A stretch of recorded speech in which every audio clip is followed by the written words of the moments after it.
یہ متی کی انجیل اس کا دوسرا باب پہلی آیت سے پڑھنے لگا ہوں۔ متی کی انجیل اس کا دوسرا باب پہلی آیت سے پڑھنے لگا ہوں۔ اس کی 2 آیات ہم تلاوت کریں گے اور دیکھیں گے کہ کلام کیا فرماتا ہے۔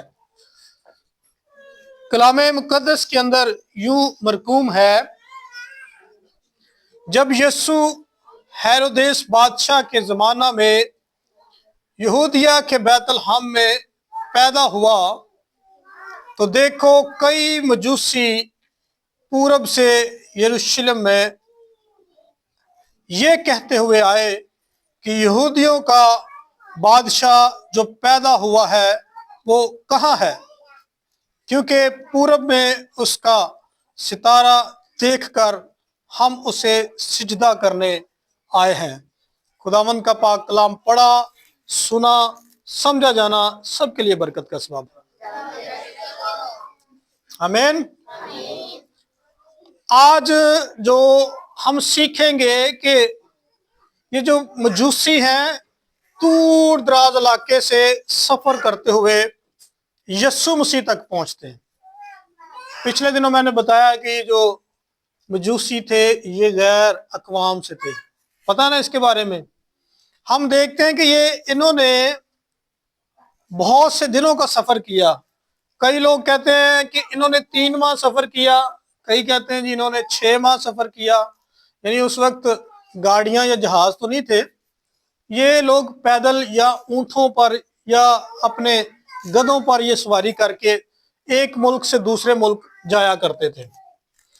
اور یہاں پر ہم نے دیکھا ہے کہ دیکھو پورب سے کئی مجوسی، لیکن ہمیں زیادہ صرف 3 ہی ملتے ہیں۔ جب ہم کرسمس جو ڈرامہ کرتے ہیں بچے سٹیج پر، یا جب بھی اس کو فلمایا جاتا ہے تو خاص طور پر 3 مجوسیوں کا ذکر ہمیں ملتا ہے، لیکن بائبل کے اندر لکھا ہے کہ دیکھو کئی مجوسی۔ اس کا مطلب کہ وہاں سے بہت سے لوگ جو مجوسی تھے وہ بہت سے آئے۔ کیوں آئے؟ تاکہ وہ یسوع مسیح کو سجدہ کر سکے۔ اس میں کئی لوگ تو یہ کہتے ہیں کہ یہ 1.5 سے 2 سال تک کا سفر تھا ان کا، اور جو سفر تھا وہ بڑا مشکل اور بڑا کھٹن تھا۔ راستے میں پہاڑ بھی آئے، ٹیلے بھی آئے، کہیں پر ریت کے میدان آئے، لیکن انہوں نے کیا کیا؟ انہوں نے ہمت نہیں ہاری، بلکہ یہ اس ستارے کو دیکھتے دیکھتے وہاں تک پہنچے جہاں پر یسوع مسیح موجود تھے۔ تو آج سوال یہ پیدا ہوتا ہے کہ ہم نے کبھی اتنی محنت کی ہے یسوع تک پہنچنے کے لیے؟ یہ مجوسی اتنا سفر کر کے پیدل پہاڑوں کے اوپر سے اور اتنی جو ریتلے علاقے ہیں ان کے اندر سے ہوتے ہوئے، اور راستے میں طوفان بھی آیا ہوگا، بارش بھی آئی ہوگی، اور بہت سی ایسی مشکلات ہم سب کو عبور کرتے ہوئے انہوں نے کیا کیا تھا؟ ایک ٹارگٹ رکھا ہوا تھا کہ ہم نے یسوع مسیح تک پہنچنا ہے۔ آج سوال یہ ہے کہ کیا ہمارے اندر اتنی تڑپ ہے کہ ہم یسوع مسیح تک پہنچیں؟ ہمیں چھوٹی سی مشکل جب آ جاتی ہے نا، درپیش آتی ہے، تو ہم کیا کہتے ہیں؟ چھوڑو جی آج نہیں چرچ جانا، آج ہمارے لائٹ چلے گی تھی، آج ہمارے گھر مہمان آ گئے تھے، آج ہم نے فلاں جگہ شادی پر جانا تھا، آج فلاں جگہ چلیسواں تھا ہم نے جانا تھا۔ ان کو بھی کوئی نہ کوئی گھر میں کام ہوگا، مجوسیوں کو کام ہوگا کہ نہیں ہوگا؟ یہ فارغ ہی تھے، کام ہے تھا نا، لیکن انہوں نے اپنے سارے کام ایک سائیڈ پر کیے اور سفر کرتے کرتے خداوند یسوع مسیح تک پہنچے، اس گھر میں پہنچے جہاں پر خداوند یسوع مسیح موجود تھے۔ ہم دیکھتے ہیں کہ یسوع مسیح تک جو پہنچنا ہے وہ آسان کام نہیں تھا پہلے، لیکن اب یسوع مسیح نے بہت آسان کر دیا۔ اس سے پہلے ہم دیکھتے ہیں جب پرانے عہد نامہ میں تو خدا تک پہنچنا آسان کام تھا، بڑا مشکل کام تھا، لیکن یہ خدا کے بیٹے نے اس دنیا میں آ کر ہمارے لیے آسانیاں پیدا کر دی. ہمیں یہ بتا دیا کہ اب باپ کے پاس اس کے ساتھ رابطہ کرنا یا اس کے پاس آنا اتنا مشکل کام نہیں ہے، بہت آسان اس نے کر دیا. لیکن افسوس کہ آج بھی لوگ کیا کرتے ہیں، اس سے دور رہتے ہیں، اس کے پاس آنا نہیں چاہتے. لکھا ہے کہ یہ جو مجوسی ہیں یہ بہت دور دراز علاقے سے آئے. اگر ہم دیکھیں ہمارے پاس 10 کوڑیوں کی ایک مثال ہے. جو شخص ناپاک ہو جاتا، جس کو کوڑ ہو جاتا، بائبل بتاتی ہے کہ اس کے جو قبیلے کے لوگ یا اس کے خاندان یا گھرانے کے لوگ ہیں وہ کیا کرتے، اس کو دور ویرانے میں چھوڑ دیتے. کب تک؟ جب تک اس کی یہ بیماری ختم نہ ہو جاتی. اور کئی جگہوں پر تو ہم نے پڑھا ہے کہ یہ جو بیماری تھی یہ لا علاج تھی. کوڑ کی جو بیماری ہے یہ لا علاج، اس کا علاج نہیں تھا. اس کا علاج صرف اور صرف اس وقت کے جو انبیاء کرام یا نبی تھے ان کے پاس تھا. صرف وہ جب خدا کا نام لے کر اس کو ڈانٹتے تو تب یہ بیماری جاتی. ڈاکٹری اس کا کوئی علاج نہیں تھا. ہم دیکھتے ہیں کہ جو 10 کوڑی تھے جن کی ہم مثال پڑھتے ہیں بائبل مقدس کے اندر، یہ بھی اپنے گھروں سے دور تھے، اپنے گھر والوں سے نہیں مل رہے. اور بائبل مقدس کے اندر لکھا ہے کہ یسوع مسیح جب جاتے ہیں تو راستے میں ان کے ساتھ ملاقات ہو جاتی. یعنی یہ جو 10 کوڑی اپنے گھر سے دور، اپنے خاندان سے دور، اپنے ماں باپ سے، اپنے رشتہ داروں سے دور ہیں، ان کے بارے میں لکھا ہے کہ یہ اتنی مشکلات کے اندر تھے. انہوں نے کتنی مشکل کاٹی ہوگی. گھر والوں سے دور رہنا آسان کام ہے؟ یا کسی جنگل کے اندر یا کسی ویرانے کے اندر رہنا آسان کام ہے؟ بہت مشکل کام ہے. یہ رہ رہے تھے. لیکن کلام کے اندر لکھا ہے کہ جو ہی ان کی ملاقات یسوع مسیح سے ہو گئی تو پھر کیا ہوا؟ پھر یہ اس جنگل میں، اس ویرانے میں رہے؟ کہاں آ گئے؟ یہ اپنے گھروں کو واپس لوٹ گئے. یہ ہے یسوع مسیح کی پاور. یعنی جو اس کے پاس آ جاتا ہے، کلام کہتا ہے کہ پھر جس طرح مجوسیوں کے بارے میں دیکھتے ہیں کہ مجوسی جس راستے سے آئے اس راستے پر موت کی راہیں تھی. ہیرودس نے کیا کہا تھا کہ تم اس بچے کو دیکھ کر میرے پاس واپس اور آ کر مجھے بھی بتانا تاکہ میں بھی اسے سجدہ کروں. لیکن ہیرودس کے دل میں کیا تھا کہ یہ جیسے ہی واپس آئیں گے ان کو بھی قتل کر دیں گے اور ساتھ اس بچے کا پتہ چل جائے گا اس کو بھی قتل. یعنی اگر وہ واپسی آتے تو انہوں نے مارے جانا تھا. لیکن جو ہی ان کی ملاقات یسوع مسیح سے ہوئی تو ان کے کیا ہوا؟ راستے بدل گئے، تبدیل ہو گئے. پھر وہ واپسی موت کی راہوں پر نہیں گئے بلکہ وہ زندگی کی راہوں پر چلے. اسی طرح یہ جو کوڑی ہے جن کے بارے میں ہم نے پڑھا، یہ بھی جب یسوع مسیح سے ملاقات ان کی ہو گئی پھر یہ واپسی اس ویرانے میں، اس جنگل میں نہیں ٹھہرے بلکہ یہ اپنے گھروں کو لوٹ گئے، اپنے خاندان کے اندر. سو میرے عزیزو، ہم دیکھتے ہیں کہ آگے جا کر دیکھ رہے دوسری آیت ہم نے پڑھی ہے. ایک اور آیت میں پڑھ دیتا ہوں بائبل مقدس کے اندر ہی ہے، 10ویں آیت. یہ مجوسیوں کے بارے میں لکھی ہے کہ وہ ستارے کو دیکھ کر نہایت خوش ہوئے. یہ 10ویں آیت کے اندر دیکھیں، جب وہ ستارہ ان کو اس گھر کے اوپر لے آیا جہاں پر یسوع مسیح تھا تو ان کے بارے میں لکھا ہے کہ وہ ستارے کو دیکھ کر نہایت خوش ہوئے. آج ہم دیکھتے ہیں کہ ہم بھی اپنے گھروں کے اوپر سٹارز لگاتے ہیں نا. کرسمس کنے لایا؟ ہاتھ کھڑا کرو ذرا. سٹارز لگاتے ہیں، لگانا چاہیے، اچھی بات ہے. اس دفعہ تھوڑے کم لگے ہیں لیکن پچھلے سال بہت زیادہ لگے تھے تو شاید ابھی بھی لگ جائیں. لوگ زیادہ لگاتے ہیں وہ 24 کی رات کو، اسی طرح ہے نا، یا 20 تاریخ گزرنے کے بعد. تو ان کے بارے میں لکھا ہے کہ وہ ستارے کو دیکھ کر نہایت خوش ہوئے. تو آج ہم نے غور کرنا ہے کہ جب ہمارے گھر کے اوپر ستارہ لگا ہوتا ہے تو کیا لوگ اس کو دیکھ کر نہایت خوش ہوتے ہیں؟ कि परेशान होते हैं? नहायत खुश होते हैं कैसे? क्योंकि उनको भी पता चलता है कि इनका हिंदा पैदा हुआ है। आमीन। ये बात तो अलग है, लेकिन अगर आपने सितारा लगाया है तो थल्ले डेक लाया ऊंची बात से, लोग नहायत खुश होंगे हैं? या अगर आपने सितारा लगाकर नीचे महफिल जमाई हुई है, चंद दोस्तों की, और बैठ के आप पी रहे हैं, पिला रहे हैं, तो लोग नहायत खुश होंगे हैं? या अगर आपने सितारा लगाकर आपने जो आस पड़ोस है उनके साथ आपने लड़ाई झगड़ा किया है, या उनके साथ आपने गाली गलौज की है, तो क्या लोग नहायत खुश होंगे? नहायत खुश कैसे होंगे?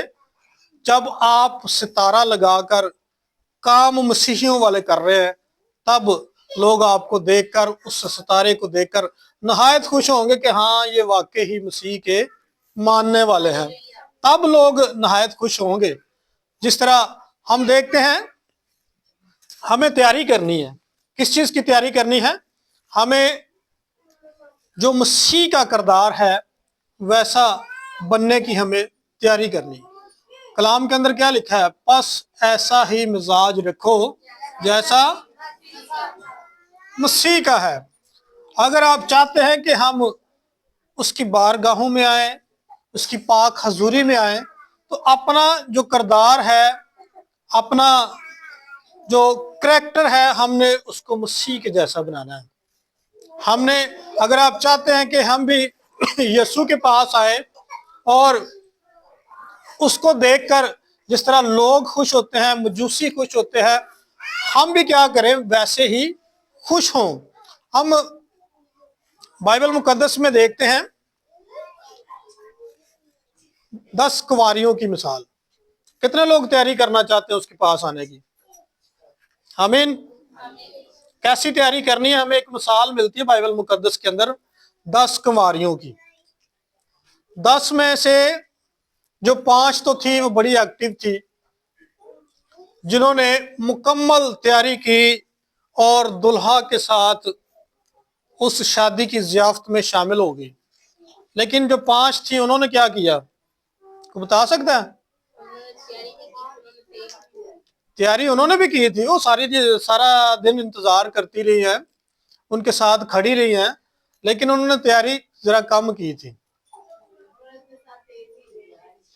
एक्स्ट्रा तेल जो होता है वो नहीं लिया। तो यह है कि हमें कैसी तैयारी करनी है? मुकम्मल तैयारी करनी है या आधी तैयारी करनी है? आज एक्स्ट्रा जो कुप्पियों में तेल था उसके बारे में हम देखते हैं कि हमें ऐसी तैयारी करनी कि जब हमारा दुल्हा हमें लेने के लिए आए तो हमारे पास सब कुछ मौजूद हो। हम जब पढ़ते इस वाक्या को तो लिखा है कि दुल्हा ने आने में देर कर दी और वो जो 10 की 10 कुंवारियां थी वो सो गई, और आधी रात को धूम मची कि दुल्हा आ गया है। और आधी रात को वो कुंवारियां जो थी वो क्या होती हैं? वो नींद से बेदार होती हैं। जब जागती हैं तो उनके जो दिए थे वो जल रहे थे, लेकिन उनकी लाइट कम हो गई थी। अब जिन्होंने अपने पास एक्स्ट्रा तेल रखा था उन्होंने जल्दी से तेल निकाला और दियों में डाल लिया, लेकिन जो दिए जला के सो गई वो तो सारे जल गए। अब उनकी लाइट जो ही कम होने लगी तो उन्होंने दूसरी जो कुंवारियां थी उनसे मांगा कि हमें भी थोड़ा सा तेल दे दो। उन्होंने क्या जवाब दिया? उन्होंने कहा कि हमारे पास इतना तेल नहीं कि ये आपके लिए और हमारे लिए काफी हो, ये इससे सिर्फ हम गुजारा कर सकती हैं। तो आप बेहतर है कि जो मोल लेने वाले हैं उनसे जाकर खरीद लो, जो मोल तेल देते हैं उनसे जाकर खरीद लो। तो अब जब वो लेने के लिए गई है तेल, उतनी देर में दुल्हा की एंट्री होगी और दुल्हा वो उन 5 कुंवारियों को लेकर अंदर शादी की ज़ियाफ़त में शामिल हो गया, और लिखा है कि दरवाजा बंद हो गया। जब ये वापस आई हैं 5 दूसरी वाली, तो उनके बारे में लिखा है कि फिर उन्होंने कहा कि हम तो तेल लेने गई थी, हमारे लिए दरवाजा खोल। तो दुल्हे ने क्या जवाब दिया? उसने कहा मैं तुमको नहीं जानता, मैं तुमको नहीं जानता। सो मेरे अजीजों, वक्त बहुत कम है। हम जब इन मजूसियों के बारे में पढ़ते हैं तो देखो, ये जो पूरब एक दूर दराज मुल्क है, वहां से सफर करते हुए ये यहूदिया में आए, यहूदिया के बैतलहम में आए और इन्होंने आकर यीशु मसीह को सजदा किया। यानी इतने दूर दराज इलाके से इतनी मुश्किलात को तय करते हुए यीशु मसीह तक ये पहुंचे हैं। आज हमारे मोहल्ले के अंदर, घर के अंदर, गली के अंदर चर्च है, हम जाना पसंद नहीं करते। हम कहते हैं कोई गल नहीं, अगले इतवार चले जाएंगे, फिर वो अगला इतवार कभी नहीं आता। आहिस्ता आहिस्ता क्या होता है, टाइम गुजरता जाता है। इस इतवार नहीं, अगले इतवार, अगले नहीं तो फिर अगले, वो अगले इतवार करते करते टाइम गुजर जाता है और फिर दुल्हा आ जाता है। जब दुल्हा आ जाता है तो फिर दरवाजा बंद हो जाता है। फिर आप आएंगे और दरवाजा खटखटाएंगे और कहेंगे कि हमारे लिए खोल, तो वो क्या कहेगा दूल्हा, मैं तुमको नहीं जानता। सो मेरे अजीजों, आज कलामे मुकद्दस हमें ये सिखाता है कि हमने क्या करना है, उसकी पाक हजूरी में आना है और अपने आप को खाली करके उसे कबूल करना है। और इन मजूसियों की मानद, चाहे रास्ते में जितनी मुश्किलात हो, जितनी प्रॉब्लम हो, बेशक अभी भी लाइट नहीं है ना, तो चल रहा है ना सारा सिस्टम। मैं अक्सर कहता हूं कि रात को बच्चे आए थे प्रोग्राम की प्रैक्टिस करने के लिए, तो मिस सुनीता सबके कपड़े प्रेस कर रही थी। हम बच्चों को कह रहे थे, बच्चों अभी कपड़े प्रेस कर लो, सुबह लाइट का कोई पता नहीं। तो ये होता है कुपियों में एक्स्ट्रा तेल लेना, इसको कहते हैं कुपियों में एक्स्ट्रा तेल लेना, इसको कहते हैं कि पहले तैयारी करके रखी। अगर हम सुबह के चक्कर में रहते हैं कि जी सुबह कर लेंगे सब कुछ, तो सुबह आपको पता, सुबह सुबह भी लाइट चली गई थी, अभी भी नहीं है लाइट, तो फिर क्या हम उसकी ज़ियाफ़त में तैयार हो सकते, शामिल हो सकते थे? शामिल तो हमने हो जाना था, लेकिन यह है कि वैसे तैयारी के साथ, जिस तरह मुकम्मल तैयारी है, वैसा हमने शामिल नहीं होना था। सो मेरे अजीजों, अगर आप चाहते हैं कि हम उस शादी की ज़ियाफ़त में तैयार हों, तो हमें एक्स्ट्रा तैयारी करनी चाहिए। जिस तरह इन जो कुंवारियां, जो 10 कुंवारियां थी, इनमें से 5 ने अपने पास एक्स्ट्रा तेल रखा, हमें भी एक्स्ट्रा तैयारी करनी, ताकि जब हमारा दुल्हा आए हम फौरन उसके साथ शादी की ज़ियाफ़त में शामिल हो जाएं, ना दुल्हा को इंतजार करना पड़े और ना उसकी दुल्हन को। जो ही आए फौरन हम उसकी पाक हजूरी में उसके साथ दाखिल हो जाएं और लोग उस सितारे को देखकर, जो सितारा हमें खुदावंद यीशु मसीह तक लेकर आता है, हमें देखकर क्या, उस सितारे को देखकर क्या हो, नहायत खुश हों। ना कि हम ये कि उस सितारे को लगाकर हमने क्या करना है, लोगों के लिए परेशानी का सबब या ठोकर का सबब बने। हमें बेहतर है कि इससे बेहतर, मैंने पिछली दफा भी कहा था कि इससे बेहतर फिर लगाए ना। मेरा ख्याल है ऐसे को ऐसा साल काट गए ना सितारे लगाएं जरूर, लेकिन अपने आप को इस तरह तैयार करें कि देखने वाला कहे कि हाँ वाकया ही ये मसीहियों का घर है, यहाँ यीशु मसीह खुद रहता है, इनकी जिंदगियों में काम करता है, इनकी जिंदगी से, इनके किरदार से, इनके मिजाज से खुदावंद यीशु मसीह नजर आते हैं। तब इस सितारे को जरूर लगाएं। खुदावंद आज के कलाम के वसीले से आपको बरकत बख्शे।